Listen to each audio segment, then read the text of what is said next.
years experience in the appliance industry. And since 2017, Owen Home Appliance has served customers in the Tennessee Valley with a focus on quality products, affordable prices, and excellent customer service. Owen Home Appliance prides themselves on community involvement as well, sponsoring local teams and events while making sure that you get the right appliance at the right price. Visit their highly interactive showroom in Lacey Springs, just 8 miles south of the river on 231. You've been paying on that life insurance policy for years, but maybe you don't really need it anymore, or it's gotten a bit too expensive. Well, before you just let it expire, let Neighbors Insurance Solutions share with you some alternatives that you haven't considered. Don't throw away something that still may have great value for you. If you want to learn more about what Neighbors Insurance Solutions can do for you, call 256-763-7693. A death benefit could be a life benefit. Learn more at 256-763-7693. March 17th to the 24th on ESPN and the ESPN app. All of TGL, all in one place. The Rich Eisen Show. Who will have the better 2026 Cowboys or It's not even Raiders? close. Who's got a better quarterback? Can we see what Mendoza's going to look like? He's not going to be better than Dak Prescott. I don't know about that, man. Dak has been underachieving basically his entire career. We just saw Mendoza turn in one of the best college seasons in recent memory. Heisman, Natty, undefeated. The Rich Eisen Show from noon to 3 Eastern on ESPN Radio, ESPN Plus, and on Disney Plus. The NBA is happening now on ABC and the ESPN app. It's Saturday primetime. Worldwide talent is on display. Serbia's best continues to dominate the NBA. He's already a top 20 greatest player of all time. While the legend from Slovenia puts the show in showtime. WCZN, Union Grove, Huntsville, Alabama. 97.7 ESPN, The Zone. This is Brent Musburger's VSiN Action Update on 97.7 ESPN The Zone. Drivers who switch to Progressive have an annual savings of nearly $750. Progressive.com. 15th ranked Alabama will play in the quarterfinals today of the SEC tournament as they take on Ole Miss. Ole Miss 14-19. Alabama's 23-8. Alabama's a 9.5-point favorite. The total is 163.5. The rest of the SEC quarterfinals today. Kentucky Wildcats take on Florida. The Gators are a 10.5-point favorite against the Kentucky Wildcats. Top 25 matchup as Vanderbilt meets Tennessee. Vandy is a 1.5-point favorite over the Vols. And the final game of the night, Oklahoma and 17th-ranked Arkansas. Razorbacks 6.5-point favorite. With your VSiN Action Update, I'm John Thayer on 97.7 ESPN, The Zone. You need to be more like a dog. Like what you guys are doing. You've got your fingertip on the pulse of your listeners. You guys know what they're talking about. Be a dog. God bless the show. You are the Messiah. We need more dogs. This is the best show on radio. The big dog, Thom Abraham, is here with you. Hey, I see you, dog. So settle in and get your bark on. That's my dog. Now live, here he is, the big dog, Let's go, baby! Thom Abraham. How you doing? Look, I don't speak Spanish. I don't know how to say this, so I'm going to choose my words very carefully. I think you're a psycho. Do you know who I am? I mean, that guy sounds like El McPherson farting into Miles Davis' trumpet. I guess I'm on here. Am I on? Can somebody respond? Get off my lawn. I have to drag my Yankee ass out of here. And welcome in to a Football Friday here in the Doghouse. John Abraham here with you guys alongside Brody, Hollywood Hogan, and down in Miami, well, more like Fort Lauderdale, is one Steve Moulton. Brody, you better be getting that thing queued up. If you know my humor, you're going to play that sound. Don't do it. No, this will be the shortest segment. Don't do it. Don't. All right, fine. We'll play it whenever Steve heads out. I know you're enjoying the sunset. You're enjoying the sun and the palm trees. I can hear the wind. I can hear the Florida right now through my headphones. I feel like I'm there. I've got my window open. Yeah. if you really want to, let's see here. Let me update the forecast down here. I'm technically in Weston, Florida. Okay. Which is on more of the west side of Fort Lauderdale. 77 degrees currently in. Golly, you made me start hitting the desk like I'm Drudy Armand, which you were just on a show with for the last 3 hours. So good stuff. That's right. From you. I wasn't 100% sure that I'd be sitting in this chair today, Steve. That's no fault to you. It's more of a fault to Thom Abraham for not letting me know. I told Thom that I would chime in, but I wanted you boys to have some fun with it more than anything. I appreciate it. I would have probably, studied a little bit more. No, that's not the song. Is that the song you prefer when it comes down to it? I mean, that's Monday Night Football. It's not the original. No. Come on now. I don't know how you could dislike this song. And maybe it's because you've heard it a billion times with the Thom Abraham show, but come on now. Come on. Yeah. It's a football Friday. Here we go, baby. And there goes Steve, right out the window.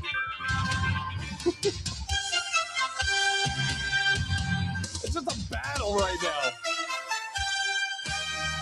The funniest thing is, we're not going to be talking much football today, Steve. No, absolutely not. There's going to be a lot of basketball conversation as, of course, we get you guys ready for day 3 of the SEC tournament going down up in Nashville. And in the second hour, we will be joined by that second hour audience up in Tennessee. So we are looking forward to communicating a little bit more with them about not just what's going on with Tennessee versus Vandy, which what a great matchup that's going to be, but also the Tennessee Titans and the brand new news and uniforms that they decided to drop. And Steve, I don't know why it seems like there's some condescending type voice behind that. You're not a huge fan of uniform drops? Come on. Not as big as you guys are. It was, you know what, to your credit, when Jerry Glanville came to Atlanta and went all black, and I did find out a little bit of more on that backstory. Evidently, when the Falcons went entirely black because Jerry Glanville wanted it, it was against NFL policy to do it and year of fines, because of uniform was not officially approved back when the flip initially occurred when Jerry Glanville took over. But it was something that Rankin Smith Sr. said, you know what, if that's what you want, then that's what we'll do. So, yeah, there's nothing wrong with it. And the Love You Blue unis that just harken back to those Oiler teams of the 70s. So it's a little nostalgic, no doubt, for me as well. And it'll be cool to see, because honestly, when they've periodically worn those baby blues, it's gotten a lot of positive feedback. No doubt. Yeah. And it was even pretty positive in the 2019s, whenever this team was actually riding hot. They loved to wear those light blue uniforms. And then they kind of switched it up. Then they went to, I believe they switched it to where they were mainly just rocking those dark blue uniforms, which I would prefer the team look a little better. Yeah. I mean, not just look, but I mean look. Yeah. A little better, if you know what I'm. Yeah, we know exactly what you're throwing at. Yeah. I think that if the Falcons should have gotten fined, it shouldn't have been for their All Blacks that they used back in the day. It should have been for that ugly gradient red to black uniform that they had the last 5 years. That I think we only saw once. Was it? Did we only see that once? You would know, Steve, right? Yeah, it was only once. Yeah, they should have gotten fined the entire season's worth of money for that one, because that was those red ones uniform. Back in the day with Steve Bartkowski. I know I'm aging myself, but those red ones with it was the early 80s. It was the grit splits as well, late 70s. That was a little tough to watch right there. Yeah, I can definitely understand with it. When was the last time that you were actually intrigued by one of these updated uniforms? Because, the Titans came out with theirs last night, and I know we're going to get some reaction from the listeners as well at 256-576-97.7. There he is. That is the Brody at Hollywood Hogan. But when was the last time that you saw one of these revivalations, I would say, of a uniform that actually looked better than what it did without it going back to what it was, like the Buccaneers and the Cleveland Browns?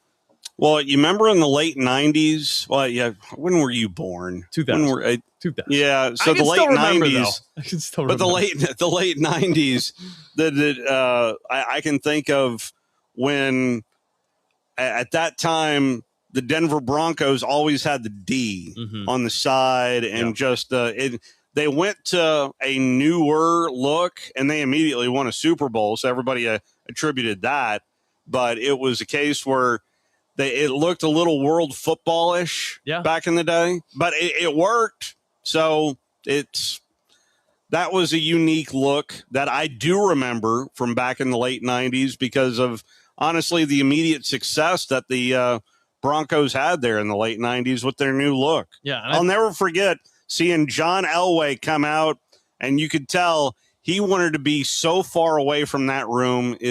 He was uncomfortable.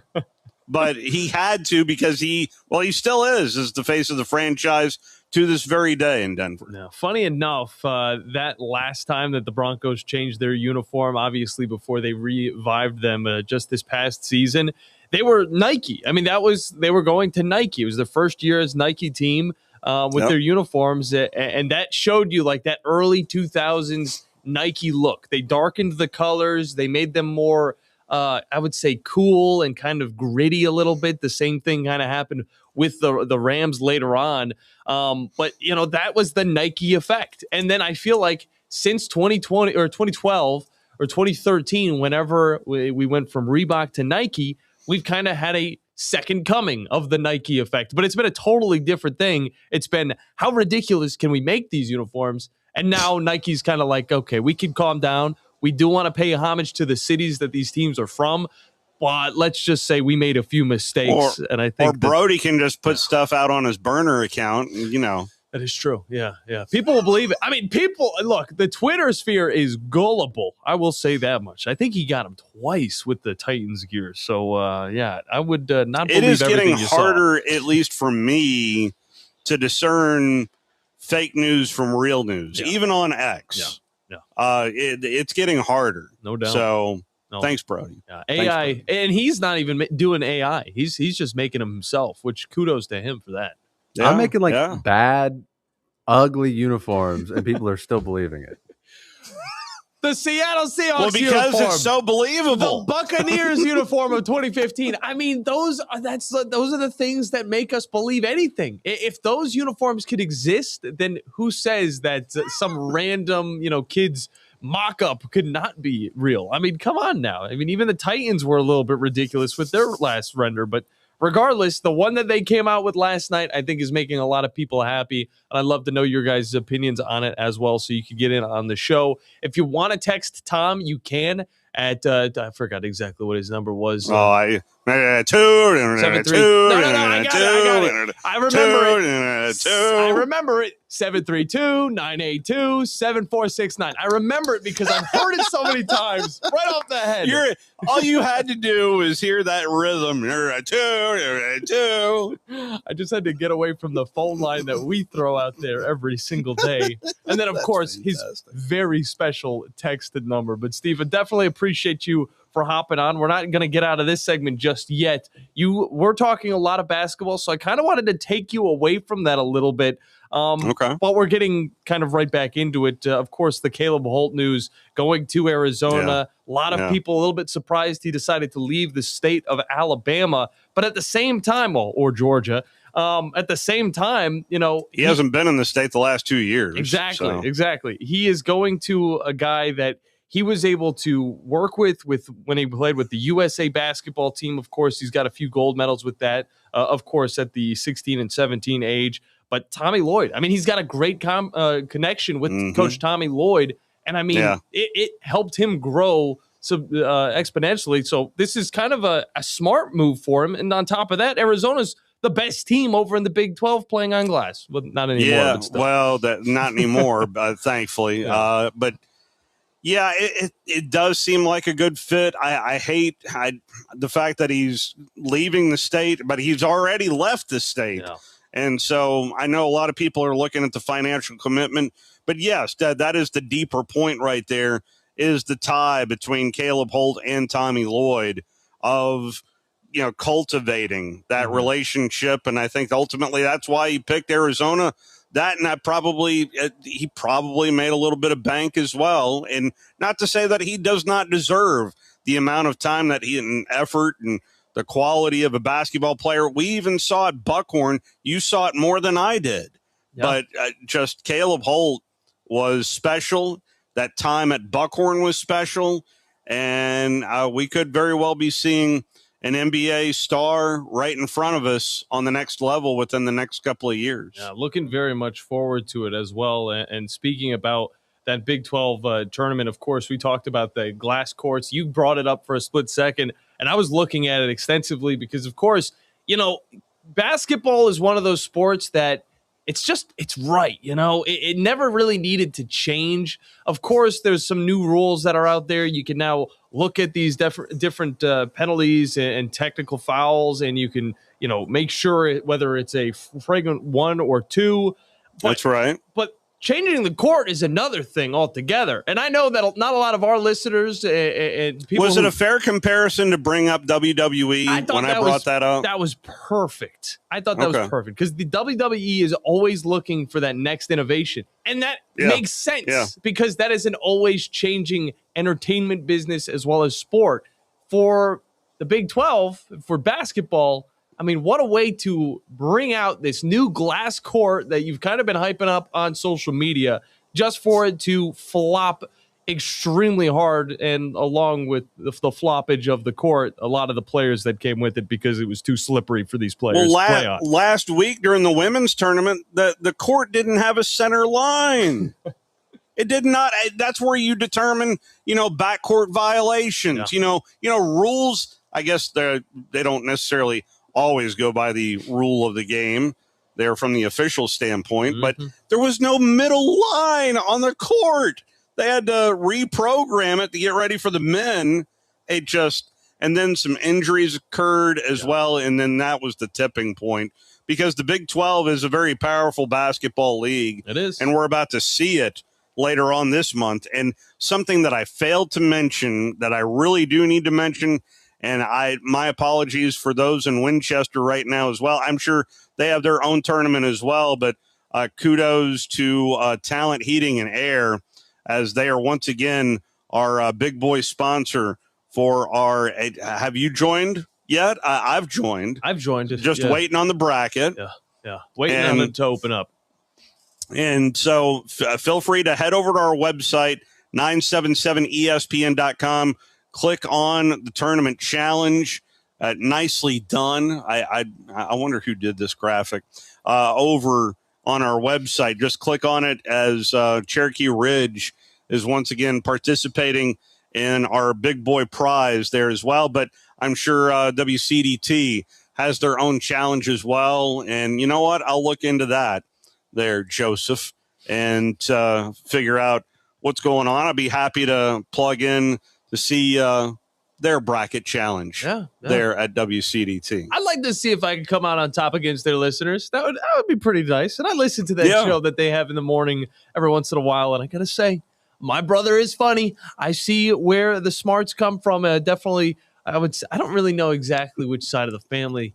I mean, Tom's got some interesting comedy behind him, but might be a combination of both my mom and Tom. I don't know. Brody's probably like, this guy thinks he's funny, laughs at his jokes. But alluding to that Big 12 tournament, it's going into the semifinals. It starts today. If you guys do want to see that basketball, because it will be a pretty big deal within the national tournament. Iowa State's facing off against Arizona. Houston's facing off against Kansas. And that will be on a regular court. They've taken the whole thing out. They're no more glass. It. So if you missed out on the glass games, you probably didn't miss too much. I mean, they dunked and the 3-point line area kind of shattered, or a 3-point shot. I think, a decent experiment. Yeah. They always try to do niche-y stuff in the Big 12, and they're always just trying to move that line a little bit more. I didn't think it was a horrible idea. No. And I know a lot of purists, just scoff at the idea, but honestly, we don't know what basketball is going to look like in 10 years, whether or not that may fuels something down the road. It is. It is. And that's the only way we can grow is by having mistakes. I do notice that Wolverine Dan is on hold. Do you want to take that phone call, sir? Yes, because we do have Mike Rodak coming up in the next segment. So you can take a little breather, Steve. You can go out, maybe walk the beach a little bit. But we will be talking with Mike Rodak from Bama 247 in just a moment. So let's bring in Wolverine Dan. Don't want him to wait too long. Wolverine Dan, what's up, man? Gentlemen, I'm like you. I'm a uniform geek also. Yeah. I like the Lions when they add the black to it. I think it's pretty nice. Yeah, yeah. And did you like the solid gray helmet back in the day when they go throwback? No. Looks like a bunch of nickels running around the field. Okay. Just curious. I see it. Maybe the worst throwback to me is the Steelers when they do that looks like Bumblebee outfit. You know what I like is I told you that I might have mentioned it that I like the Lions old logo where they had the double gray and a Honolulu blue line and then a lion was through it. Yeah. Okay, you're going way back then. You're going way back. I liked, like you said, you brought up the black. Whenever they went to the black outline in 2008, I believe it was around Matthew Stafford, whenever he was really solidifying himself as that starting quarterback. I liked when they went to that. The black accents were really cool instead of just having, a little bit of that gray and then it kind of just blended in with the helmet. But adding in those black details, updating the lion, that's whenever I was really like, okay, I see the vision that they're going with in Detroit. And now they kind of went back to mainly the gray look, except for with their all-black uniforms. Speaking of visions, my God, all these trades and getting rid of players, and man, we're mixing it up big time. Yeah. So we'll see how this all plays out. Lord have mercy. No doubt about it. Yeah, you guys lost. What was it, David Montgomery? Was he going to the Texans? Yeah, but we got a lot for him. Yeah. So I'm okay. But you know what? The one thing that bothers me, guys, is I don't think the Red Wings never need to play another Florida team, period. I feel that. It's awful, guys. It's awful. Yeah, Tampa Bay. All that money I give to Vegas, they're just laughing me up, ain't they? Yeah. Wes keeps telling you to lay down the bets with him, but, With what, neighbors? Yeah. Oh, yeah. I got his sister lives across the street from me. Trust me. Yep. You know, I got a lot of neighbor across. Listen to that one. I got a neighbor across me. There you go. So, mm-hmm. All right, gentlemen, it's been great. I love it. I'm gonna T-minus what? Less than an hour. Watch my. That's right. You're a 12.5-point favorite over some team named Ohio State. National championship team. I'm gonna be watching. I'll be back to Natty Danny, won't I? Tom might have something else to say about that, but I'll. He keeps trying to self-impose this bet between Philip and you. Yeah. And I've not heard. I really haven't heard the bet. Be honest with you, so I have no idea. But I'll tell you right now, that man, there ain't no way he's worse than a slug under a rock. That guy's an evil. He's an evil human being. And he's miserable, and I'm the complete opposite. I'm happy. I got a beautiful family. Why would I want to associate with that guy? No. Well, we appreciate that. Wolverine Dan. See ya. Enjoy that round ball. I don't condone. You like how I stoked the fire right there? I do. I knew that you knew of it. I was just waiting for you to maybe bring it up and then get that flame going. But we do need to hop into a break. We're just getting started. We do have a slightly longer version of the show. Yeah, you go. You go walk on the beach. You swim with the dolphins. Do whatever people do down in Fort Lauderdale or wherever it is. Tua's not down here anymore. But, I'll look for Malik Willis. Okay, how about that? There you go. Yeah. We'll get some 6 starts. Y'all enjoy the roster. next hour and 15-ish minutes. Thank you, Steve. We will. Mike Rodak coming up next here on the Thom Abraham Show on a Football Friday during basketball season. We'll be right back.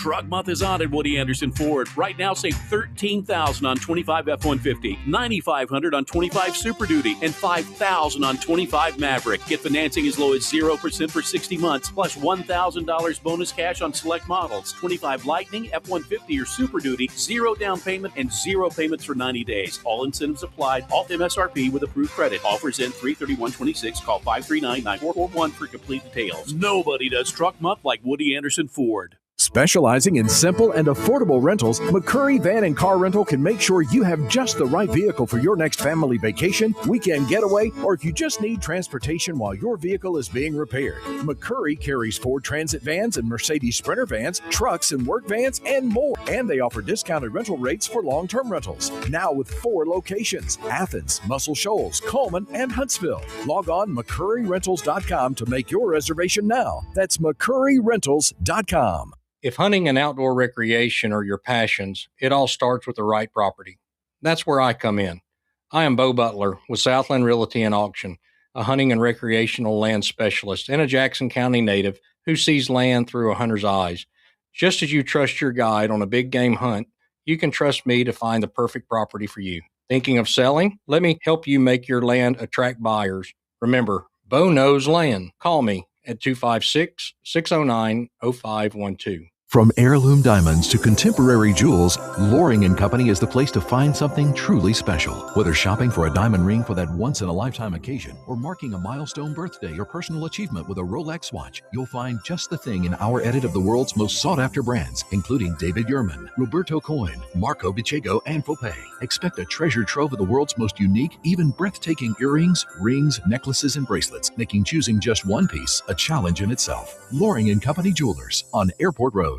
You invest in your customers with your heart, soul, and skill. Well, it's time to invest in yourself with the next generation Cat 255 compact track loaders from Thompson Tractor. After all, those who give their best deserve the best, and this machine has it all. With features that include a more powerful engine, tri-axle truck loading capabilities, a spacious cab, and a smooth ride for all-day comfort. Thompson Tractor knows how much value you place on your customer satisfaction. It's how you build your business. It's also how we build ours. Since 1957, hardworking folks like you have counted on Thompson to provide the absolute best lineup of equipment in the industry, all backed by a customer service and product support team that time and again have proven to be second to none. It's all about maintaining peak performance. Always has been, always will be. Visit ThompsonTractor.com for details. Thompson Tractor, we're here for you. At Kern Electrical, we're more than just a Generac generator dealer. We're your partners in ensuring your home or business never loses power, especially when it matters most. Call 256-880-1880 today or visit gensuperstore.com for reliable power solutions that work when you need them most. Most current way to keep your power on. GeneracSuperstore.com.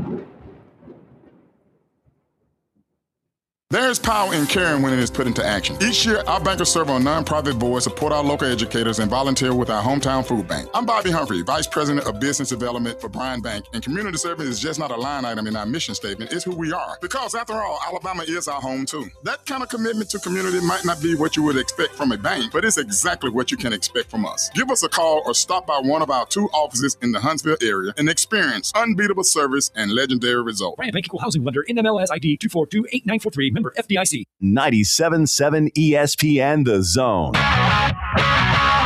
This segment of the Thom Abraham Show is brought to you by Ross Roberts and his team at Valley Equipment Rental. And they have a brand new product for you. If you happen to be standing on a concrete or tile floor, Valley Equipment has the exact machine for you. Now, whether it's new construction or daily work environments or an area that's been neglected for far too long, the Valley Equipment team of experienced professionals can help you get the right floor scrubber or sweeper for your needs. Call Valley Equipment and ask them for more details on how they can help you out today.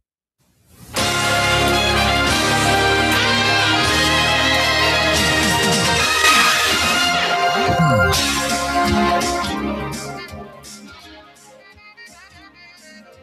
welcome back in to the Thom Abraham Show. That's a grand one right there, Brody. What do you hit me with? The Sports Center opening theme from the mid-90s.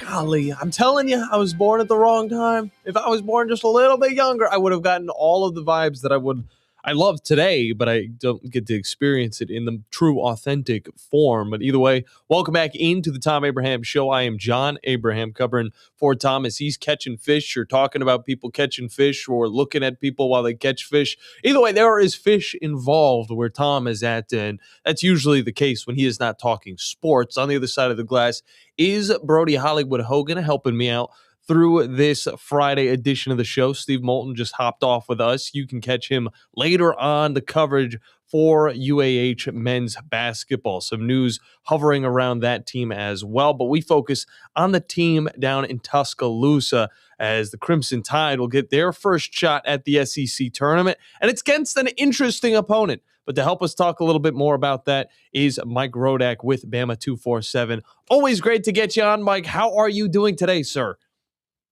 I'm doing well. Thanks for having me on. No doubt. I appreciate you joining us on such late notice. I didn't know that I'd be doing this show. I'll be honest with you, but I don't mind doing this show. I actually love to get back on the mic. I've been producing a little bit more as of late, focusing a little bit more on the social media as well. But I'll never try and miss a conversation with you whenever Alabama's got an interesting game going on. And of course, this one's going to be the first one. They were the second seed going into this game or this tournament. And who would have thought that Ole Miss, the second worst team in the league, in parentheses, would be the first matchup that they'll get to face off against? How do you feel about it? Yeah, it's interesting. It's not. I don't think it's what they expected either.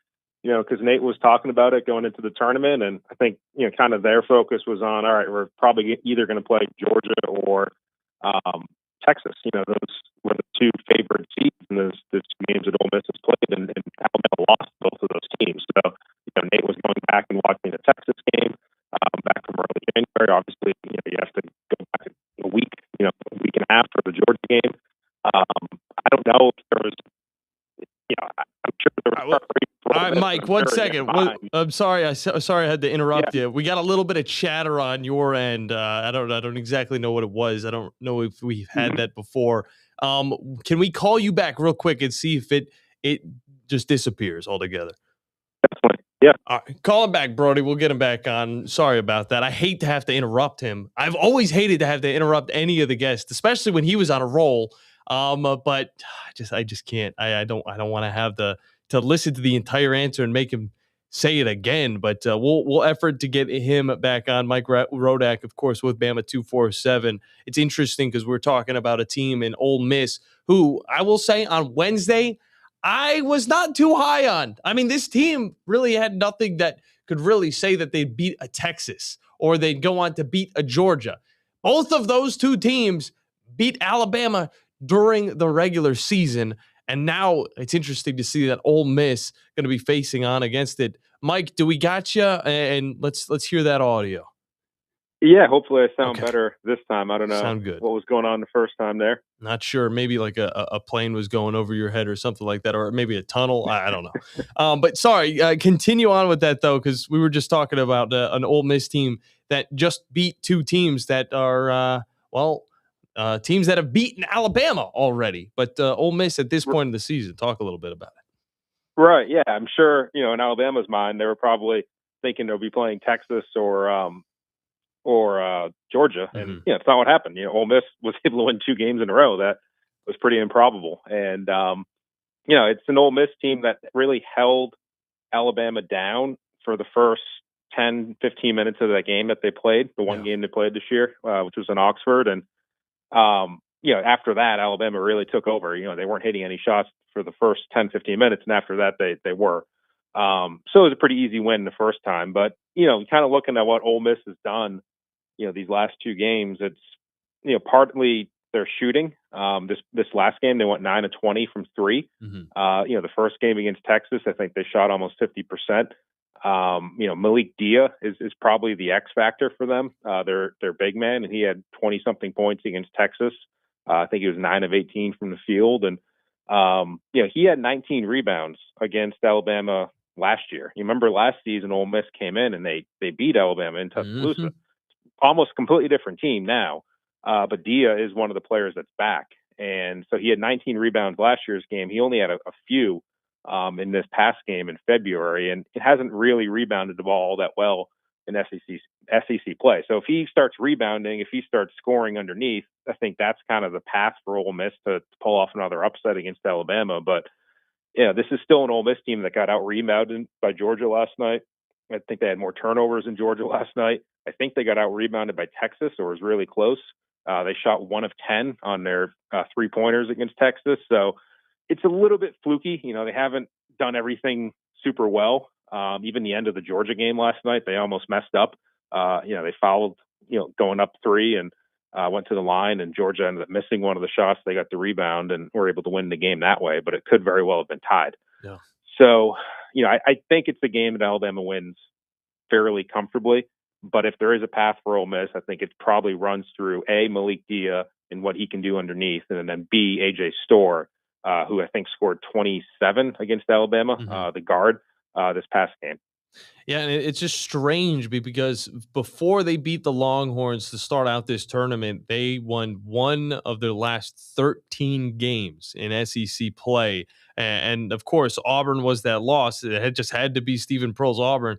But, it's just showing you how much more postseason play is, because now they've got something to fight for again. I mean, I know that this isn't going to happen. This could never happen, right? But could it be the case that a team like Ole Miss goes on and wins the conference? I think we saw it a few years ago with an NC State, but goes on and wins a conference and still makes it into the tournament, even though they've only got, what is it? At the end of this, if they win it all, it'd be 16-19 record. I mean, it would be ridiculous, but also this allows teams like Ole Miss to make the tournament, even though they have no chance if this whole conference championship didn't exist. Yeah, it's fun. It's kind of what makes this time of year fun. And it's probably diminished a little bit now that you have kind of these mega conferences. Yeah. It's hard to get through a 16, 18 team league.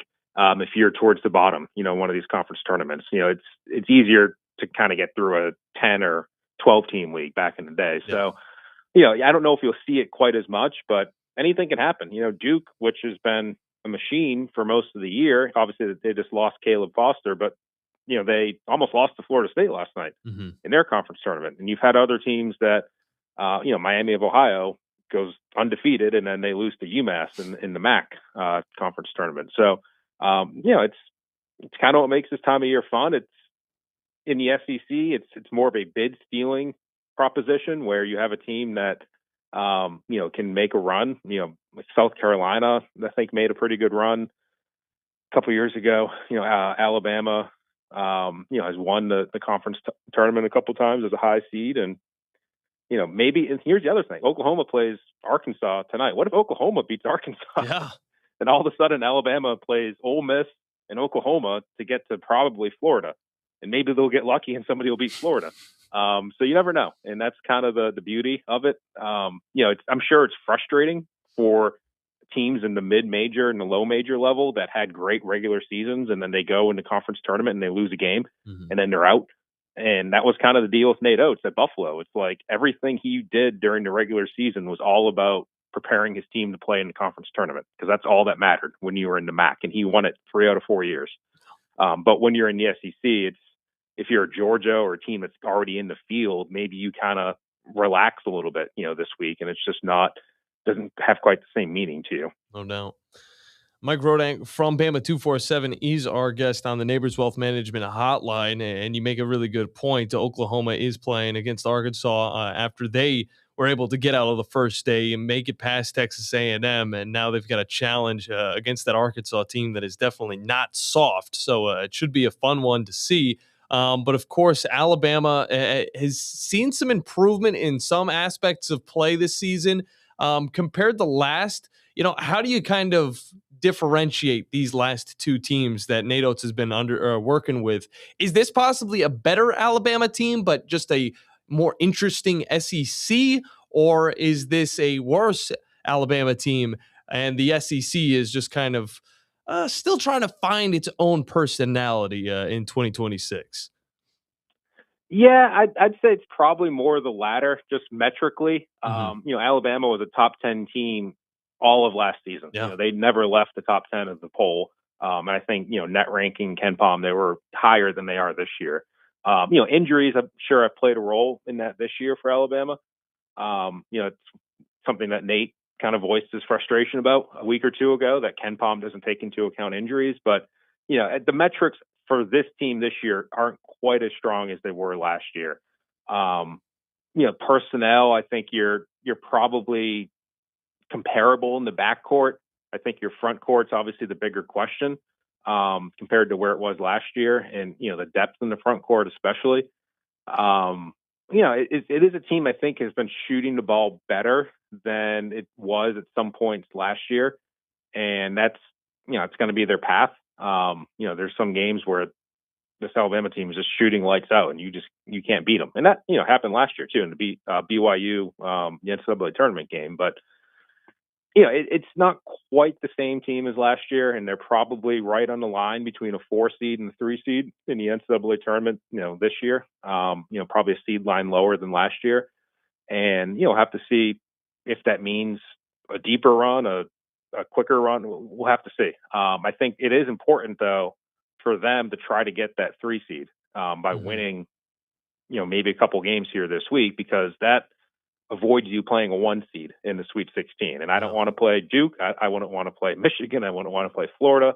And I wouldn't want to play Arizona in the Sweet 16. If you can avoid that and you can play in Illinois or somebody else, that might give you a little bit of a better shot to keep moving on. No doubt. And Mike, I mean, it's not too far-fetched that Alabama goes on and wins this whole thing. Of course, Florida looking like a powerhouse within the SEC, and then it's everybody else's game, right? But Alabama legit at times has looked like one of the best teams in the SEC, and it's because of that high-powered offense. What do they need to do on defense, though, to make sure that they can get to that championship game on Sunday and possibly lock it down and push forward for that 3rd seed? Yeah, I think rebounding will be, one thing to really keep an eye on, and that's, it's both sides of the ball, not just defense, but it's going to be something I think Nate stresses going into this game, with Ole Miss is making sure that they're winning the rebounding battle. And then, the turnover battle too. It's all kind of part of this possession game that he talks about. And he even put one of his assistants, Preston Murphy, mid-season in charge of the possession game, which is having more offensive rebounds, having more turnovers, and then forcing turnovers as well. So that is another thing that he's really tried to stress with his team, is not just preventing turnovers on offense, but creating them on defense as well. And they've been one of the worst teams in the country in creating turnovers this year. So I think those are some of the things, he'd like to see defensively, but it's also a matter of, you have a guy in the other team that could go off. And in this case, it's AJ Storr for Ole Miss. If you play Arkansas, obviously it's Darius Acuff again. If you play Florida, there's a couple different guys. But you got to be able to not give that guy a career night. And I think, as Nate's talked about it, they've given too many guys career nights this season and, past seasons as well. So it's just kind of locking in and, making it about one-on-one, and I'm going to shut you down and I'm not going to let you score, and kind of having that mentality about themselves. And I think they're capable of it, but, in terms of the top 20 teams in the country, metrically, their defense, I think, is the worst right now. So that's still something that they're going to have to overcome. Yeah. And I mean, Amari Allen going to be a big player when it comes down to that. And I still have nightmares of Josh Hubbard and the amount of points that he was able to put up on Alabama, I think 2 years ago. And that's your point. I mean, they do allow maybe 1 or 2 players that not a lot of people might be focusing on at that time to go off and find ways to kind of tear apart that defense. And although Alabama might be ranked number 1 on offensive productivity throughout all of college basketball, it really comes down to overall play, and that defense is definitely going to need to shore itself up. Mike Rodak from Bama 247 is our guest. And before we get you out of here, I do want to talk a little bit about spring practice. It has gotten started, and of course, there's a QB battle, and there's a lot to go behind it. Austin Mack, Keelan Russell, of course, are those 2 top prospects. Who would you want to see, start right out the gates? I know most people are probably thinking Keelan Russell, but there's also the guy that might have a little bit more experience behind his belt, and that is, of course, Austin Mack. Yeah, I think if the season started today, it would be Mack, based on where things ended, last season. And he was the guy who came into the game when Ty got hurt against Indiana, and he was really the number 2 all season.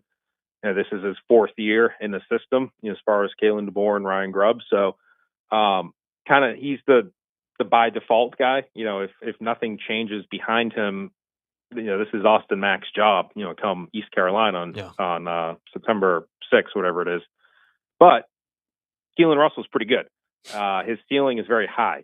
There's a lot of talent there. There's a lot of athletic ability. There's a lot of arm talent. There's some real things that you can work with Keelan Russell. So, you have how many months now? 5 months basically between now and the middle of August when they want to make a decision on a starting quarterback, and it's how far can Keelan Russell come along between now and then. Yeah. And I don't want to say it's not about Austin Mack, because obviously he still needs to perform, but if Keelan Russell takes steps forward and gets better and better, and he gets to a point where you can't keep him off the field, at that point, it could be a tough spot for Austin Mack. So it's really about the progression and kind of that slope of that line for Keelan Russell and how quickly it all comes along. And if it doesn't, then it's Austin Mack's job. But if Keelan becomes that player, the best overall recruit that is in the database as far as Alabama, what they've signed the last 20 years,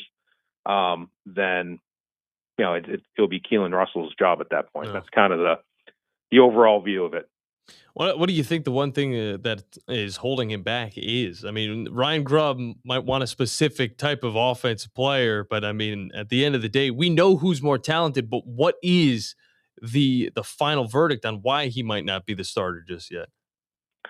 Yeah, I think it's, avoiding the mistakes, making sure that everything's operating cleanly.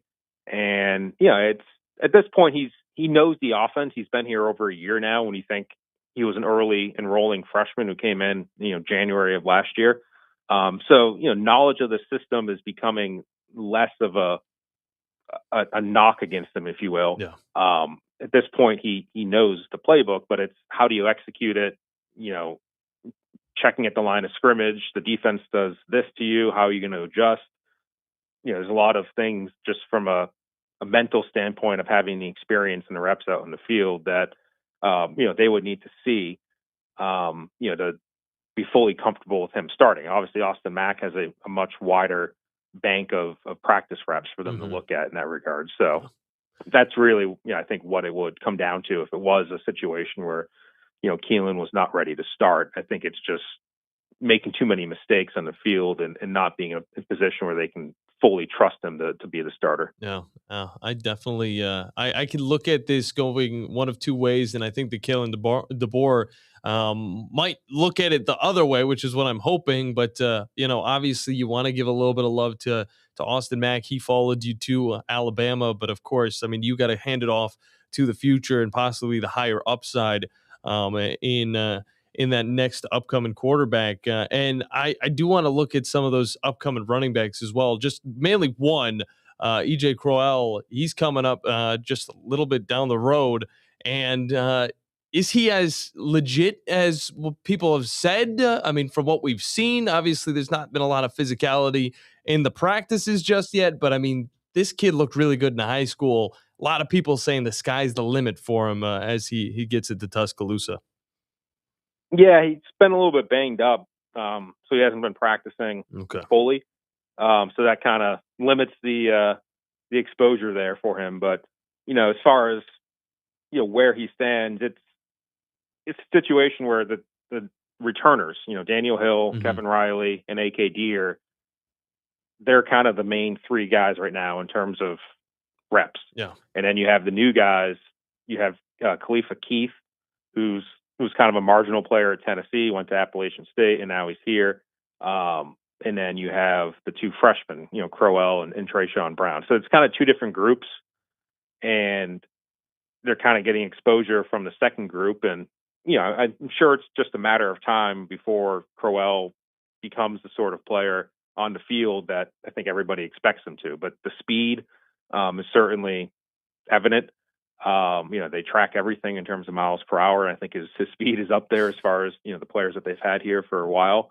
I think they would be comfortable with playing him, if it all progresses just like Keelan Russell between now and August, and we'll have to see how that all comes along. But I think they would be comfortable, playing him right away. But in terms of who starts day one, I think the betting favorite would still be Daniel Hill at this point. Just being the incumbent and being a junior and, having that experience.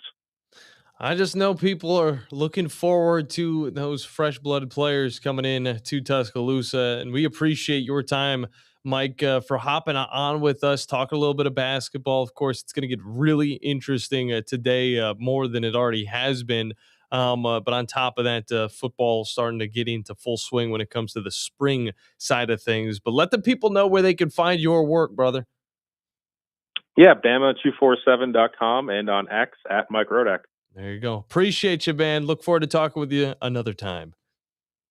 You got it. Thank you. Always good talk with Mike Rodak, Bama247, all things Crimson Tide. He's got it.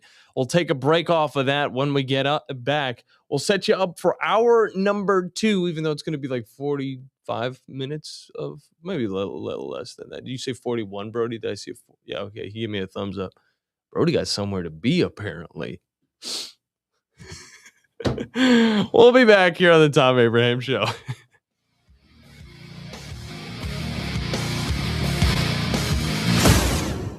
You're listening to the Thom Abraham Show on 97.7 ESPN The Zone. This is Brent Musburger's VSiN Action Update on 97.7 ESPN The Zone. Drivers who switch to Progressive have an annual savings of nearly $750. Progressive.com.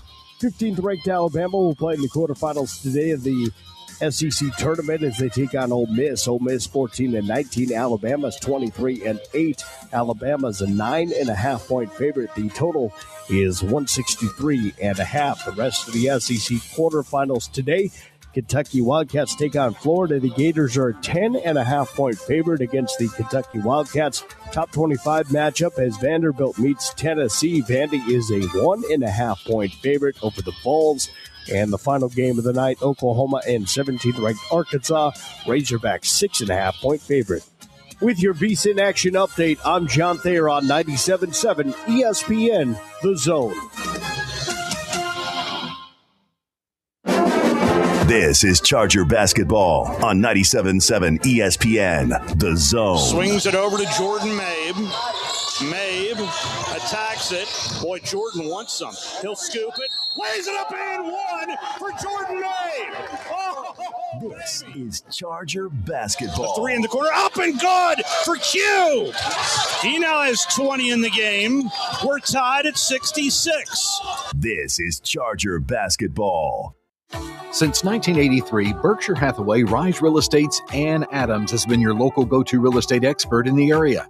As a buyer, you can trust Ann's in-depth knowledge of the local housing market to narrow available properties down to those you'll be interested in, saving you time when shopping for a new home. When you're ready to sell, Ann's expert negotiation skills will ensure you get a fair price and hassle-free experience. Call Ann Adams today at 256-337-2625 or email annadamsrise@gmail.com. Basketball fans, get ready as the Conference USA Basketball Tournament is set to return to the Rocket City and Probst Arena March 10th through 14th, featuring 20 men's and women's basketball teams playing 18 games with Conference USA titles and NCAA automatic bids on the line. It's 5 days of exciting hoops action at BBC Probst Arena. Jump into the action by getting your tickets now by visiting Ticketmaster.com. And we'll see you inside the BBC March 10th through the 14th. Come find out who will be putting on their dancing shoes. Thom Abraham here for my longtime friend Mike Owen of Owen Home Appliance. Mike has over 25 years experience in the appliance industry, and since 2017, Owen Home Appliance has served customers in the Tennessee Valley with a focus on quality products, affordable prices, and excellent customer service. Owen Home Appliance prides themselves on community involvement as well, sponsoring local teams and events while making sure that you get the right appliance at the right price. Visit their highly interactive showroom in Lacey Springs, just 8 miles south of the river on 231. let's talk about the X's and O's of family entertainment. Every parent in Alabama knows the importance of being able to draw up an activity that'll get you out of the house for a couple of hours. But it needs to be affordable. It needs to be family-friendly. Above all, it needs to be fun. Now, let's talk about high school sports. Bang for your buck, school sports provide the perfect game plan for your family. You'll enjoy all of the drama and excitement competitive sports offer. You'll be supporting the future leaders of our community in a meaningful way. Best of all, you can take the entire family without breaking the bank. Heck, you won't even dent it. Now, enough chalk talk. Let's get out there and see what's playing at the high school in your community.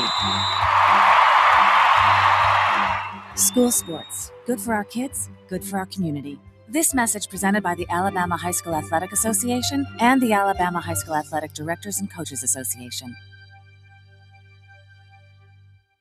Your Fox 54 weather.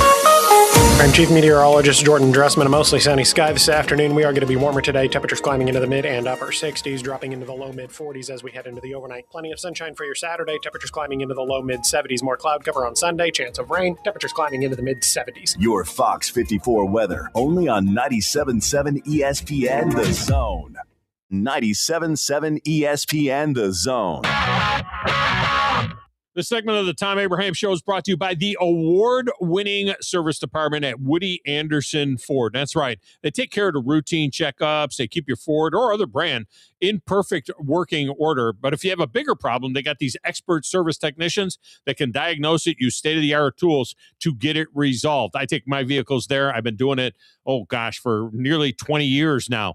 It's Woody Anderson Ford and the service department. Second to none. Check out Woody Anderson Ford today.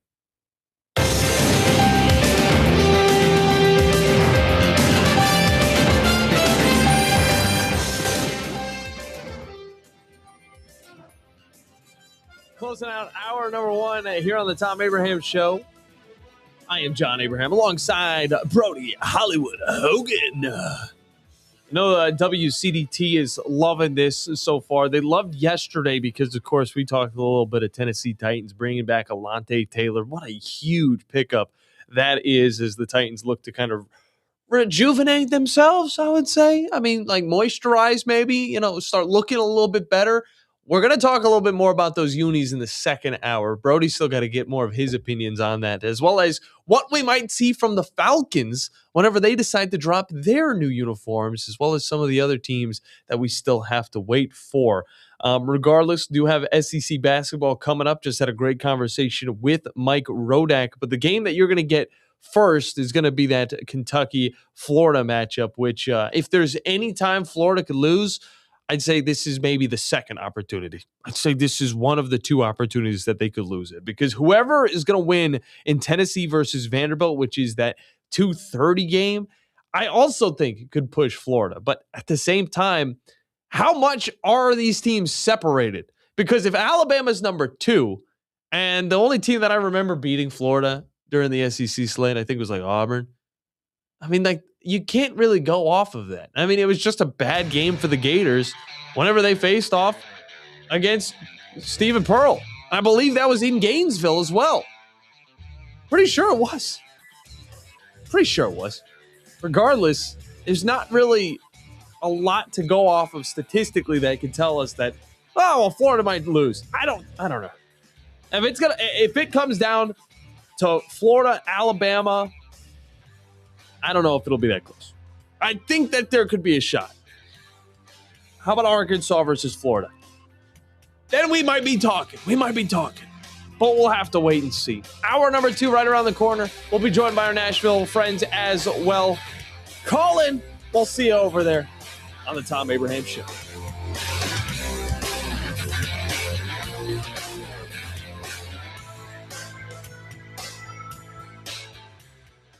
The Orthopedic Center. It's in the name.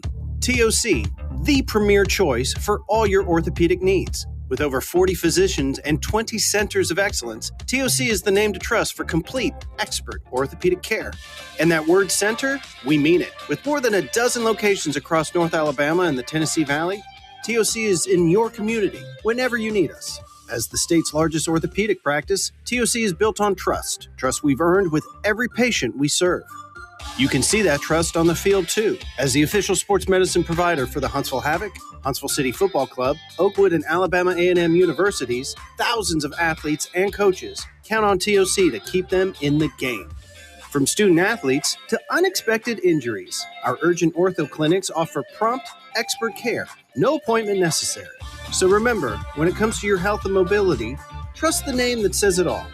TOC, helping you live a better life.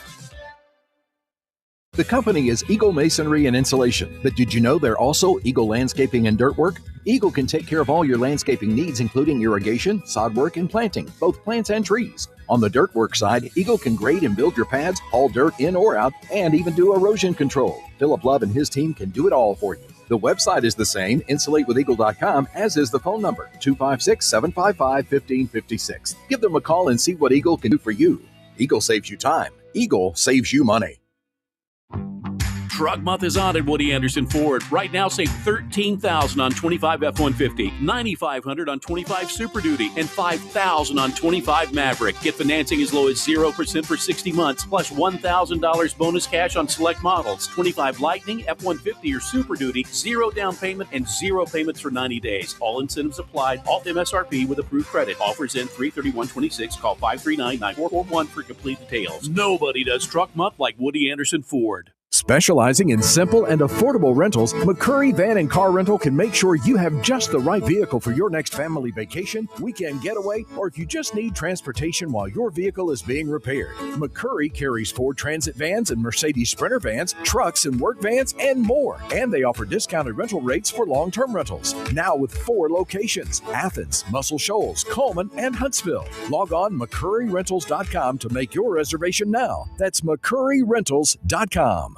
Hey, I'm Bobby White, and we have amazing Truck Month deals right now at Lynn Layton Ford. With your good credit, get 0% financing for 60 months with 0 down, plus 0 payments for 90 days, and $1,000 bonus cash on new F-150s. That's 0 for 60, 0 down, 0 payments for 90 days, plus $1,000 bonus cash on new 25 F-150s. Save up to $5,000 off MSRP on 25 Rangers, $5,000 off on Ranger. Save up to $10,000 off MSRP. WZZN, Union Grove, Huntsville, Alabama. 97.7 ESPN, The Zone. This is Brent Musburger's VSiN Action Update on 97.7 ESPN The Zone. Drivers who switch to Progressive have an annual savings of nearly $750. Progressive.com. 15th ranked Alabama will play in the quarterfinals today of the SEC tournament as they take on Ole Miss. Ole Miss 14-19. Alabama's 23-8. Alabama's a 9.5-point favorite. The total is 163.5. The rest of the SEC quarterfinals today. Kentucky Wildcats take on Florida. The Gators are a 10.5-point favorite against the Kentucky Wildcats. Top 25 matchup as Vanderbilt meets Tennessee. Vandy is a 1.5-point favorite over the Vols. And the final game of the night, Oklahoma and 17th-ranked Arkansas. Razorbacks 6.5-point favorite. With your VSiN Action Update, I'm John Thayer on 97.7 ESPN, The Zone.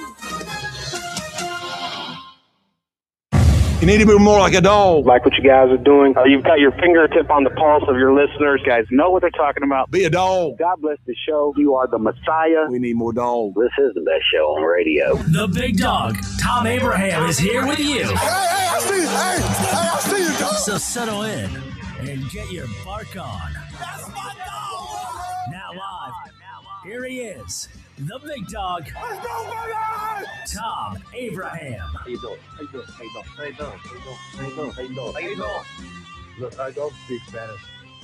I don't know how to say this, so I'm going to choose my words very carefully. I think you're a psycho.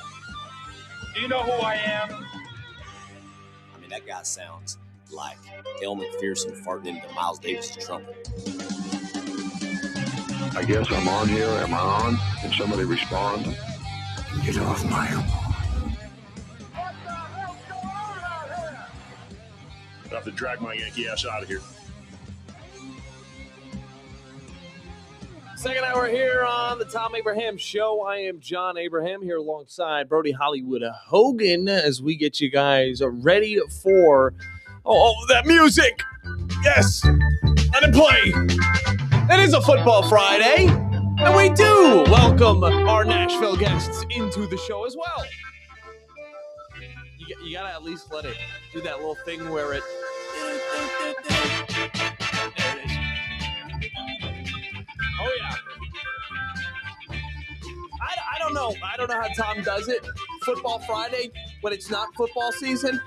We are still getting football news, and we will give you guys some of that news, but mainly we're here to get you guys ready for some SEC basketball that is right around the corner. And, of course, last night or yesterday, whenever this show came to an end, you were thrown right into Kentucky versus Missouri, and Kentucky was able to handle the Tigers pretty handily, 78-72, but it did get pretty close. It got a little spicy as the final few minutes were running off the clock. Missouri was able to come back, tie it up, and then actually get the lead before Kentucky was able to kind of push through and win that game. But it was very intriguing, and the test just gets a little bit harder. Owe seems like he's the only player on the court, but at the same time, Mo Diabate, of course, former Alabama Crimson Tide player, also helping out with the defensive side of the ball. But Owe just seems like he should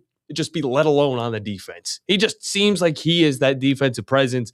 But for Kentucky, I think that's been the biggest thing is they haven't had the same amount of playmakers that they've had in the past to where they can be, separate. They can have Owe focus on the defensive side of the ball. Instead, he's having to split his time. And you know what? He's doing a good job at it. And Kentucky's getting far in this tournament, but at the same time, it doesn't seem like the sky's the limit. It seems like it is going to break the camel's back soon enough. And of course, that might happen tonight. But we have to wait and see. I mean, Florida is a great team. They look like they're leaps and bounds above a team like Kentucky at this point in the season. But of course, we also saw Ole Miss win against Texas. Not that crazy, but when you compare the two teams, I didn't think Ole Miss stood a chance. Texas, on the other hand, has a spectacular offense, and that's kind of what failed them whenever they played the Rebels. On top of that, Ole Miss goes on and beats Georgia, who is a little bit more inconsistent, was able to keep up with Ole Miss, almost was able to secure that win, but a late surge from the Rebels was able to keep that one at bay. But, of course, we also had Auburn versus Tennessee, which I know a lot of people up in the Nashville area as well as the Winchester area were keeping an eye on. And, of course, Tennessee did get the best of Stephen Pearl's young team, 72-62. And for Brody, this looks like it might be it, big guy. I was thinking at least 2 wins would do it for the Tigers. It would possibly push them in or at least get them into maybe the first 4. But it's not looking likely now for young Stevie boy. Brody, how do you feel about this loss? I'm not surprised. I'm a little disappointed because for a little bit of that game, it did feel like we were going to come out with a second win. Yeah, it did. And I felt good about our chances of making March Madness. But, I mean, Auburn, the same way we've played all season is the same way they played yesterday. Yep. They let it slip away at the end, and they just had a pathetic effort towards the end of the game. Yeah, it did fall away from them. They were up by 10 with like 10 minutes to go in this one. And I think that Tahad Pettifer, he had a great game, 28 points by him. But on the other side, we talked about it yesterday with Ryan Sylvia, and Ament, who came in for his first game back off of an injury, kind of tipped the scales. I mean, this true freshman is absolutely insane. He's been averaging around 17 to 20 points a game, and he just was able to pop off, and he definitely tipped the scales. And it's going to be fun because this does set up for a Tennessee-Vanderbilt game. This does also set up for that question I said, who would be inside of Bridgestone Arena with a little bit more oomph? Is it going to be the Tennessee fans? Is it going to be the Vandy fans? Obviously, everybody tries to compete against the Kentucky fans because they like to show up everywhere, similar to Fleming Roofing and Restoration. But here's the thing. We get a more intriguing matchup with the Tennessee Vanderbilt. Auburn, you would have loved to see if you're an Auburn fan, which a lot of our listeners are. But at the same time, if they got to the tournament, how far could they actually go? Because this team is kind of like a box of chocolates. You'll never, with like would say, like grass inside of some of the chocolates. I was gonna say it's like it's like Bean Auburn Boozled. is like How a about box that? of chocolates where it's if you hate. I don't like the box of chocolates when they have like nuts in them. Yeah. Like pecans. It's like all pecans. I'm in. Oops, all pecan. It's the same thing every single time. But that wasn't 100% the case with the Auburn Tigers. They were able to make a few surprises. But again, Nate Ament definitely tipped the scales. He had 8 rebounds in that game, which led everybody in that game as well. And it just wasn't there for the Auburn Tigers. But again, you just think about what could have been. The highs have been very nice for the Auburn Tigers, but there has been an overwhelming amount of lows for them as well. But we look on to some of the next matchups that you guys are going to look forward to. And of course, one of them's coming with a surprise, Alabama versus Ole Miss of all the teams. Just had a great conversation with Mike Rodak about this Ole Miss team and how they were able to squeeze past the Texas and the Georgia, 2 teams that beat the Crimson Tide during the regular season. But Alabama was able to handle Ole Miss. This is the SEC in 2026. It's not like last year when everybody just seemed to be amazing. Now it's everybody has the opportunity to be amazing, but who can stay on track the longest? That's what we're looking at. And who can get hot at the right time? Oklahoma got hot at the right time, and now look at it, playing against Arkansas in the final game of today's schedule. So whoever wins in the Alabama-Ole Miss game will go on to play the winner of Oklahoma-Arkansas, and of course, Kentucky-Florida. Whichever team wins that one is going to have to face off against one of the teams over in Tennessee. Of course, Tennessee Vols or Vandy. It could go either way. I'm more confident that Tennessee could get it done, especially with the backing that they have inside of the home of Vanderbilt. Not really, but, it's Nashville. So those Tennessee Vols fans are going to show up. And I know a lot of them also probably secondary Vols fans, especially, during the football season when they see Vandy's doing better than their other team. But regardless, whenever you can don that orange and white, you are going to do that over the Vanderbilt colors, which is kind of sad because I'm a Vanderbilt fan. Go Doors.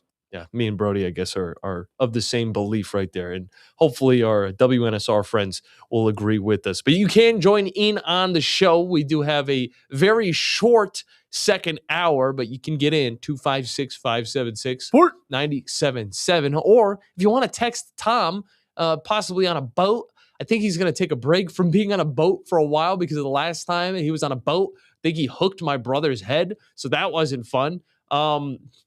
But he's probably watching guys on a boat and talking about guys on boats. But if you want to text him at 732-982-7469, that's the way he does it. I've been practicing, as you can see. Brody, we haven't brought it up to our Nashville listeners. The Tennessee Titans get a new look. And let me tell you, I had to sleep on this. I was not a fan at first. I was like, I didn't even think that they do what the Nashville Predators did, trying to incorporate a little bit of that music. The Titans, they've never incorporated music into their uniforms, have they? Not to my knowledge. I don't think they have. It's just a lot of subtle Tennessee details. But now we've got guitar strings on the stripes on the side of the arm. How do you feel about that little touch, Brody? I mean, is it just enough, or is it just a little bit too UFL? I think it's just enough, actually. I feel like you always have to honor where you're from, who you represent, and I feel like that does a really good job of capturing at least something to do with the city of Nashville. The only criticism I really have of the uniforms is I feel like we've lost the name to a degree. Okay. There's nothing on the uniform that points to anything Titans related, anything mythological. So I feel like there almost might be a name change that could have been beneficial too. Yeah, you are right. Last time around there was too much sword. This time around there is no sword. There's no flaming shield. It's just a T with the stars around it. It looks like, the state flag of Tennessee. And obviously there's the stripes across the top of the head as well for the helmet. And I think the helmets look really nice. And you love that homage to the Houston Oilers, who were the Tennessee Oilers just once. So it's like, is it more paying homage to a different state altogether, a different city altogether, but with a little hinge of Nashville to it? Or is it a team that honestly is kind of in a waiting period to change the main name altogether? What would be a good name change? I know you've been thinking about this, Brody. I know you. Your mind is already on it. You haven't even thought of what a different Tennessee Titans name would be? I can't think of anything that would fit the overall vibe of Nashville. I'm sure that there's a lot of great fan suggestions out there. I love the name the Titans. I just don't see how with these current uniforms, it references that at all. It's not Titans. It's not Titans at all. I feel like it would almost be if like the Kansas City Chiefs removed their arrowhead and they just had a K and a C on the side of their helmet. What would be the identity of that team? Yeah, no, you make 100% sense. I didn't even think about it. All they got's the T. And I don't think the T doesn't have any detail to show that it's like a sword or anything. You could have kept some of the sword ideals within the T. You could have had a slight gray hinge to one of the sides. But I think overall, it's a good look. It's not too much. You add the 3 stars under the armpit, you're never going to see it. I mean, how often are you going to see it? We thought that they'd be on the shoulders somewhere. Just did not. It did not come into fruition. Don't think they're bad. Cam Ward looks like he lost a little bit of weight during the offseason. Might be a little bit quicker, a little bit more jumpier, which is going to be good. He got a little bit of a reworked offensive line, but still, he's going to need to be able to move around. That's a main reason why they picked him up. And the last few quarterbacks outside of Ryan Tannehill have been pretty mobile, so at least Tennessee is adjusting with the day and age, but they also bring in some pretty talented wide receivers that we're very much looking forward to. But now it opens up the question, what are we going to do with the Falcons? The Falcons need to rework a uniform as well. Yeah, the Falcons, I feel like they went in a very bad direction at their last rebrand. There wasn't much positive about it. We talked about earlier on, I guess, was it the first segment of this show? We were talking about the horrible gradients that they went and used. I feel like the Falcons are an easy team to fix, though. They have some strong classic uniforms. Best colors in the NFL. You can't get much better than red and black. No, it's cool. It's badass. I would love to see a return of gray pants. I feel like gray pants with a black jersey, a red jersey, and a white jersey, and then you have a black and red helmet, just like it used to be. Maybe a reworked logo. I don't believe they're doing that, but something to pay homage to their classic logo. I feel like anything in that realm, you're fine. Yeah. Just don't give us a gradient. It did seem like they kind of went away from tradition with their new uniforms. Obviously, they wanted to shout out the ATL, and the culture around there, which I think it was done right. It's very flashy. It's very cool looking. I think I have a jacket that is just as ugly as the uniforms that they were wearing that I got from Underground Atlanta whenever that was a thing. I don't think it's still open, by the way. I got to go and pay Atlanta a visit one of these days. Hit up the old varsity. But I think you describing what should be the Atlanta Falcons' new uniforms probably made a lot of people, water their mouths a little bit. They were just like, you know what? That sounds great. That sounds beautiful. But I feel like the Falcons have kind of forgotten what they look like at the end of the day. And they have shown us the worst, which means they can only go up from here, right? I think that is the case. Yeah, they're pretty rock bottom right now. They're pretty rock bottom. They're not. The helmets aren't bad. Some of the aspects of the uniform can be taken from it and brought to the new one, but let's just forget about the gradient altogether. Like I said, they should have gotten fined the entire season for that one game that they played with that one. But either way, we do need to hop into a break. You guys can get in on the conversation. We're not just talking uniforms. We are also talking free agency, players' best fits for this upcoming season who haven't been brought on board. Is there another possible return to Tennessee for another player?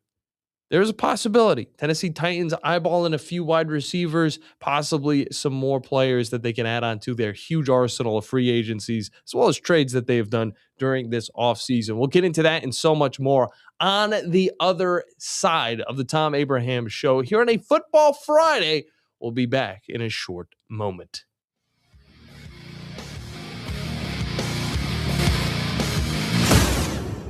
You're listening to the Thom Abraham Show on 97.7 ESPN The Zone.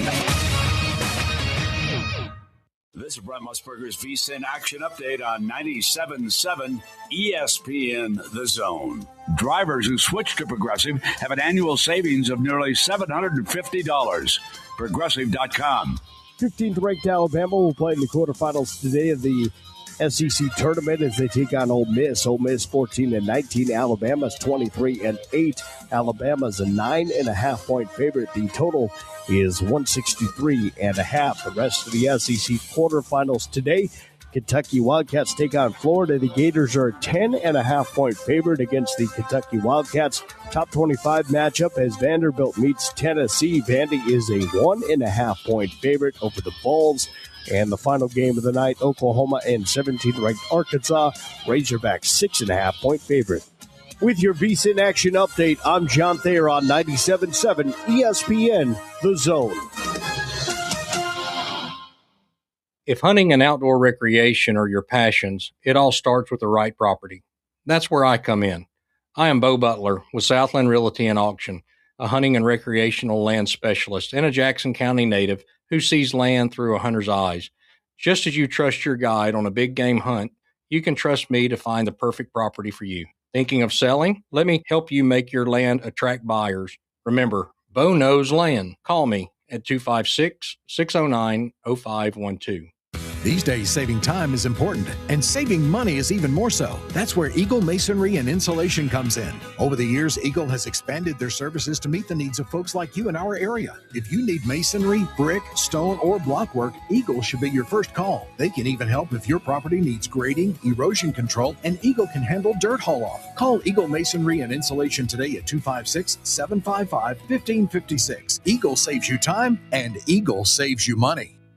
Normally, when you call a roofing company, all you hear is, you need a new roof. Not when you call Fleming Roofing and Restoration. Since 1965, the folks at Fleming have been focused on what you need, whether it's an easy repair or a full roof replacement, commercial or residential. And when it comes to storm damage, you want Fleming on your side. They know all the ins and outs of insurance claims and will guide you through the entire process. Log on FlemingHSV.com and book your free estimate today. Fleming Roofing and Restoration. We show up. When you're craving a juicy, made-to-order burger with all your favorite toppings, it's time to head to Five Guys Burgers and Fries. Fresh, never-frozen, hand-formed patties, crispy, fresh-cut fries, savory hot dogs, and topped off with an ice-cold real milkshake. Five Guys knows what you like. Come and get it in Huntsville on North Parkway and on Enterprise, and in Madison on Moonshot Drive and Highway 72. Order online at fiveguys.com or just walk in. Five Guys. Perfection every time. 1 in 3 adults in America have pre-diabetes, but most don't know it. To let people know it can be reversed before it becomes type 2 diabetes, professional basketball player Julius Randle is doing everything in reverse. I'm only dunking with reverse windmills. I drove the whole way to practice in reverse. I don't recommend it. This move's called the reverse shuffle. I do recommend it.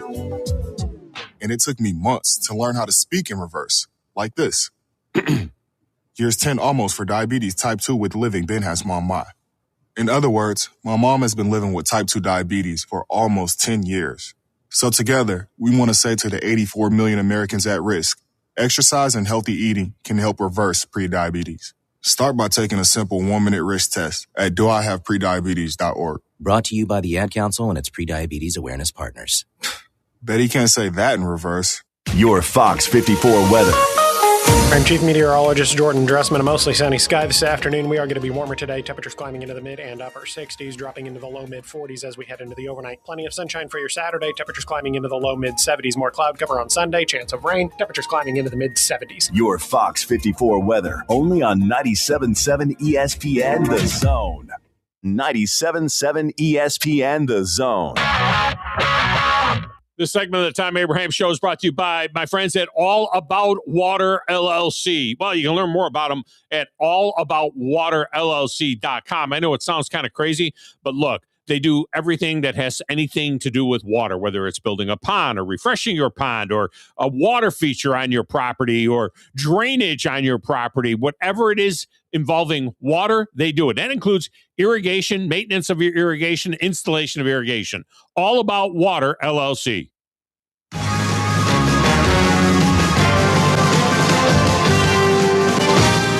Although we are getting you guys ready for some SEC basketball that is right around the corner, at least on 97.7 ESPN The Zone. Of course, we do keep it as football themed as we can. This is a Football Friday here on the Thom Abraham Show. You guys can join in on the conversation. 256-576-977. Yeah, that's the number. I don't know why my brain kind of turned off that. Maybe it was because I was thinking of 732-982-7469, which is the number to text into the Thom Abraham Show, but you will get a hold of Thom Abraham, not me. Of course, Kyler Murray joins the Vikings, and now, of course, we get to evaluate that room. We were talking a little bit about this yesterday with one of the callers, and I thought it was interesting because then just moments later, after we got off the air, the news was official. Vikings get a new quarterback. J.J. McCarthy now thinking to himself, I could start. I probably won't, though, because Kyler Murray, of course, he could come in and be a starter for this Vikings team, and I don't think it would be too far-fetched to say that he'd have better success with this team than a J.J. McCarthy. Just wanted to throw that out there. I think that's very plausible. I feel like it's very plausible. Maybe give JJ a little bit more time. He's only going to his second year, really. Did you see the details of Kyler Murray's contract? What do we got here? He has a no-tag clause. So if he plays himself into a contract this year, he cannot be tagged by Minnesota. He automatically is a free agent, and he can test the market. There you go. And he has got a lot to show, because if he can get picked up, who knows? He could get picked up by the right team, rejuvenate his career. And, of course, we've seen the upside of Kyler Murray. Yeah, the injuries are there. Yeah, he's a smaller football player, but he's also unlike any other quarterback in the NFL. And if you've watched him at his best, he does things that I didn't even think were possible at that level. Believe it or not, it is wild to see. On top of that, more details coming in around James Pierce Jr., and it's not looking good for the young kid. Faces 3 felony charges, misdemeanor after incident involving his girlfriend, I'm guessing. It really isn't looking that good, man. This was like a few days before Valentine's Day as well. Doesn't make for a really good Valentine's Day story. The criminal complaint states that Pierce followed Jackson, which is his girlfriend, in a white Lamborghini SUV, the Urus, by the way. It's a Urus. There's a few of them here in the Huntsville area. They're pretty cool. When she stopped at the red light, Pierce exited his SUV and attempted to open Jackson's driver side door. Jackson drove off and toward the Doral Police Department, which is a great thing to do. If you ever have somebody tagging your backside, like you're trying to drive down the road, I've had this happen once before. I'll tell you what happened. All right. I guess the person that I was driving up on thought that I was trying to tailgate. They pull off to the side of the road, and then they get behind me, and then they follow me. They follow me for a solid minute. All right. I decide to go to the square up in Winchester, and I just drive around in a circle. I just start driving around in a circle, see how long they'd follow me for. I totally forgot that the police department's literally right down the road. Just drive to the police department. It is the smartest thing to do. Pierce continued to follow her, and at one point colliding with the rear end of her vehicle. Now, again, this is all the criminal complaint status. This is what they said, all right? None of this stuff is officially official out there, but it likely is something that did occur. Pierce then cut Jackson off at an intersection near the police station and collided with her vehicle head-on when she attempted to get away. I think there's probably a few people that actually witnessed this, so there could be some other people's statements that are thrown out there. And there was even a firearm involved in maybe focused on Pierce, which is a very, very rough thing to hear for any Atlanta Falcons fans and just anybody in general. I hate to see a kid in his younger half of the career. He's not even past his first contract, getting a situation like this. But 22 years old. Yeah, sometimes you get involved with some stuff, and you think you can do everything because you got all this money. You're in the NFL, and kind of takes over a little bit of who that person truly is. So I wish the best in that situation, but also I wish for justice. All right. But I really hate to see that happen. On top of that, though, continuing with the NFL, because I guess we're just not able to get away from it because there's so much to go on with. Brody, you said there's more to come with the Tennessee Titans uniforms? So, my bad. I didn't know that that's where you were going. I was setting you up. I saw a quote as of like 5-10 minutes ago. Okay. And the president of the Titans said that there is more Navy to come. Is that official? Is that officially I believe so. Okay. Well, yeah, make sure you got that. There's definitely a lacking of navy blue within the Titans uniform, but that's just for a guy like me who's liked the Titans ever since I was first brought to Spring Hill, Tennessee back in 2006. Yeah, 2006. After living in Sparkman, yeah. I've been around the area a time or two. I'm not old, but I mean, I've experienced the Southeast quite a bit. I've also experienced paying some bills as a young adult, and that's exactly what we need to do, because when we come back, we're going to get a little bit closer to that SEC basketball that is just right around the corner that you'll be able to hear on 97.7 ESPN The Zone. But this is the Thom Abraham Show, walking you up to it. We'll be right back after these messages.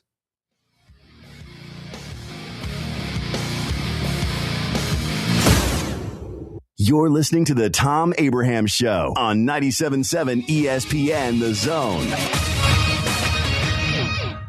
You invest in your customers with your heart, soul, and skill.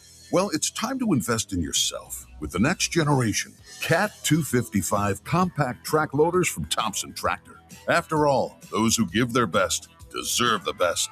And this machine has it all, with features that include a more powerful engine, tri-axle truck loading capabilities, a spacious cab, and a smooth ride for all-day comfort.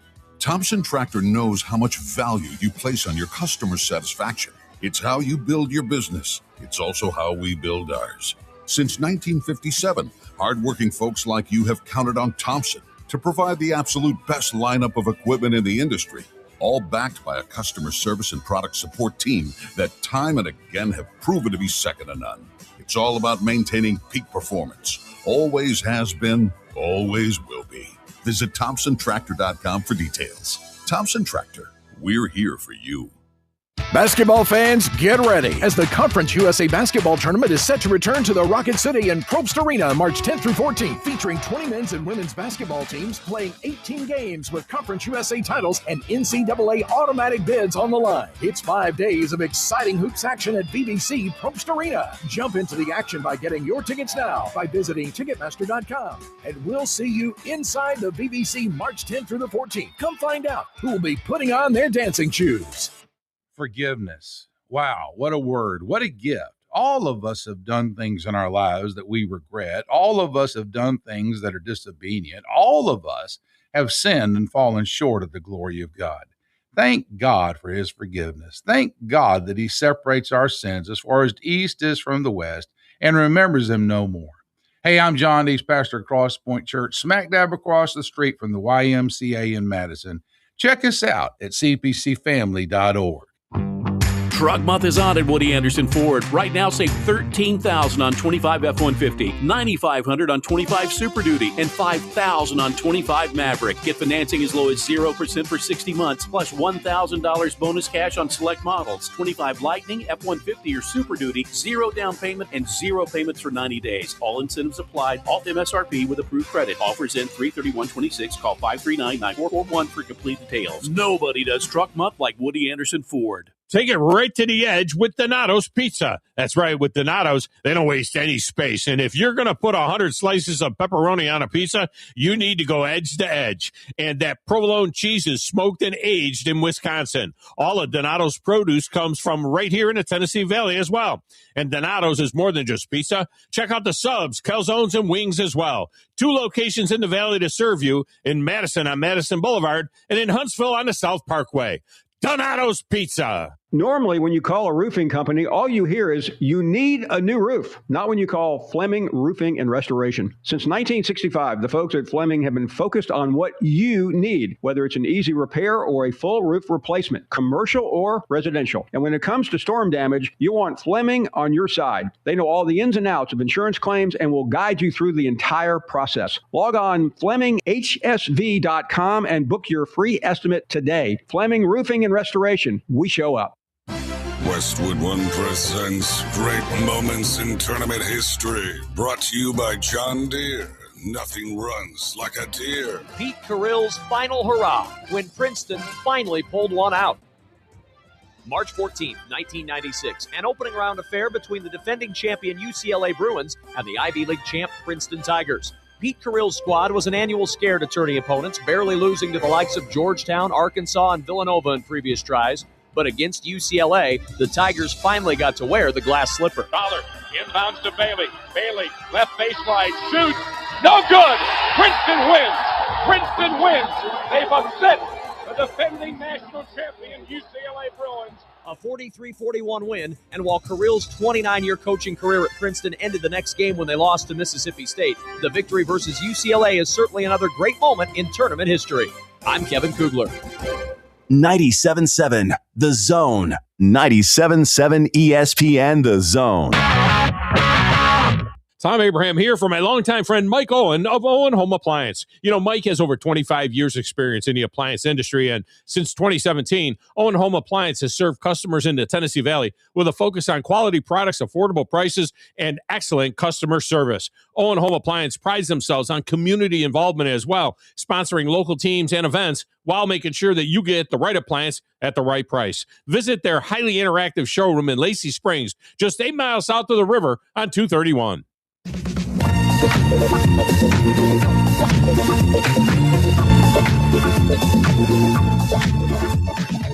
welcome back in to the Thom Abraham Show. The NFL would only be this jazzy. The NFL would only be that jazzy in the 80s, early 80s. I had to be. What was that, Brody? NFL on NBC 1980 and 81. It's just like right on it. All right, that's good. I like that one. I might go to the disco with that one. Either way, some interesting news coming in out of Belmont, to which I did get this. I was trying to get a Nashville guest, a Vanderbilt guest for the second hour of the show, and the person I was going after was Joey Dwyer with VandySI.com, and he also goes to Lipscomb, but he follows everything basketball in the area. And he was the first one that I saw reported on the Casey Alexander heading on to Kansas State. Of course, that was the Belmont head coach. And that opens an interesting door for a local coach that we have here. And I was wondering why are we so touchy about this whole thing? Probably because that coach is currently in the D2 tournament down in Fort Lauderdale, Mick Hedgepeth. And of course, he came just recently to join the UAH Chargers. And of course, he is very close with that Belmont organization, playing basketball with them back in 2008 to 2012. Now, I can't say that, he wants to go there. I can't say anything for him. He's his own man. He is the smooth operator. We've definitely appreciated his time here, and we hope to continue and appreciate his time. But of course, Belmont, offers a little bit more, I would say, for that D1 level and possibly some jobs past that. So, who knows what Mick Hedgepeth is going to do, but he is definitely being connected to that coaching search. So interesting to see that, but also interesting to see that I've been saying a name wrong this entire time, and not just for one, but I guess for two, in the Etienne brothers, but I guess that is not their name. Travis and what was the other guy's name? Travis and what's the other Etienne? Why do I forget him every single time? I don't have it either. Dang, I don't know. I slipped through my mind. How do you pronounce it? Can we just ask him? How do we pronounce his name, Brody? So growing up, it's Travis Etienne. So it'd be like Achane. And that's how you always said Travis Etienne. But when I went to college, I kept telling him my name like every day. And like after like 4 weeks, they just couldn't get it. So I'm like, man, it's ETN. Like how you see it is how you say it. So that's how that became. Achan already played. There's already an Achan. Trevor Etienne is his brother, by the way. Played at Florida. He's currently playing for the Panthers. Achan? Okay. What nationality is he? Do we know? Because that's an interesting name. There's a little bit of zest to it, I would say. Achan for the Dolphins looks like Achan. Well, it checks out. He has Louisiana Creole ancestry, so that also makes sense why he did end up signing with the Saints. Makes a lot of sense. That does make a lot of sense. Those those Achan brothers. Achan. That's a good little thing right there. Either way, we are just moments away from hopping in. Don't say his name wrong anymore. He has made it known. Both Trevor and Travis. They from down south in Louisiana too. I just looked it up. I mean, they're not far from water. Yeah, they're really close to Lake Charles. Yeah. And Trevor's going to have some fun with that Panthers roster as well. A lot of deep country boys over there. But we do have some basketball right around the corner. And, of course, it is going to also feature Alabama basketball as they get going. And we will have that game for you here on 97.7 ESPN The Zone. But it's going to start with Kentucky versus Florida. This is 3 days in a row now that Kentucky will start the day off. On top of that, we'll have Tennessee, Vanderbilt facing off at 2:30. And then Ole Miss versus Alabama going to be at 6 o'clock tonight. That one, of course, we're going to very much highlight. It's also going to make the drive have to be over for this week, but it's okay. Steve will be back and hopefully in charge of the drive whenever that show gets back and rolling on Monday. Oklahoma versus Arkansas. Let's see if Oklahoma can continue their little Cinderella run in this tournament as well. Even though it started a few days and possibly a week before this tournament started, they've been riding hot for the last, I think it's 8 games now. They've won a majority of them, 7 of the last 8. And I think it's mainly because of the burnt popcorn. I think that was a whole little ritual. Somebody was trying to summon up the gods of basketball. I think. Can we get one of those in Neville Arena? A popcorn machine? One that's burning, please. Well, you have to have a seance, and that's what sets the popcorn machine on fire. You can't eat any of the popcorn. That's the sacrifice.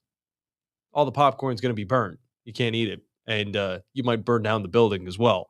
Thankfully, Oklahoma's staff was all up on that, and they were ready to take it and make sure that thing was dealt with very, very quickly. If you're wondering, there are still a few players that should be signed here in the next few days, you would think. Obviously, Brandon had some choice words about Kirk Cousins, but he is still available. Who's likely to pick him up? Somebody that's not the Vikings at this point, because they've got a quarterback that actually might do something for them. I got one for you. Give me Jawan Jennings on the Titans. That would be very interesting. And I know I kind of alluded to it. I said, you know what? Maybe there's a chance they go 2 for 2 on these Tennessee Volunteers. Also, pretty local players in the Nashville area, at least around that area. Jawan Jennings, I believe, went to Blackman High School. And, he goes to Tennessee. He was a hero for the Volunteers for the longest time. And then he's had very much, but very not like nationwide success over with the 49ers, but he's been like sneaky good. And of course, a lot of people remember his Super Bowl performance a few years ago. That's kind of what put him on the map. But he was sneaky good before that as well. And he never got that one position as a wide receiver for the 49ers, but there are a few other teams. He could be that number 1 wide receiver. He fits the role of a number 1 wide receiver on a possible Tennessee Titans team, especially with the extra help with Wan'Dale Robinson as well. I was going to say, I can easily see that being a signing if they end up parting ways with Calvin Ridley. I can see them bringing him in. Yeah, Calvin Ridley experience has not been too perfect. Also on the board, Brian Robinson Jr., former Alabama running back, came into the league like 50 Cent after getting shot in the leg. He wasn't bad for the Washington Commanders. They get a new running back in Rachaad White, which I think it's like the perfect move. I feel like it just makes so much sense. And now Brian Robinson's scrambling. He's just like, you know what? Who could I partner with? Well, Seattle Seahawks might need a running back. They just got rid of Kenneth Walker, and they could sign him on a very cheap contract. And also, well, they've already got Zach Charbonnet, who can catch the football and also be a tank. You pair that with the not-so-wide receiver running back, you might have a good little 1-2 punch there. I think Brian Robinson's still got a lot of gas in the tank, though. I would agree with you. He didn't get much playing time in San Francisco this last season, but I could see him staying in the division. Good little break after a tough season he had prior to it with the Washington Commanders. But regardless, he did good numbers for my fantasy football team. Well, we are done here. Thom will be back next week, so look forward to that. But we have college basketball right around the corner. Kentucky, Florida, got to get things started here on a Friday. Enjoy the weekend, everybody. We'll see you next time.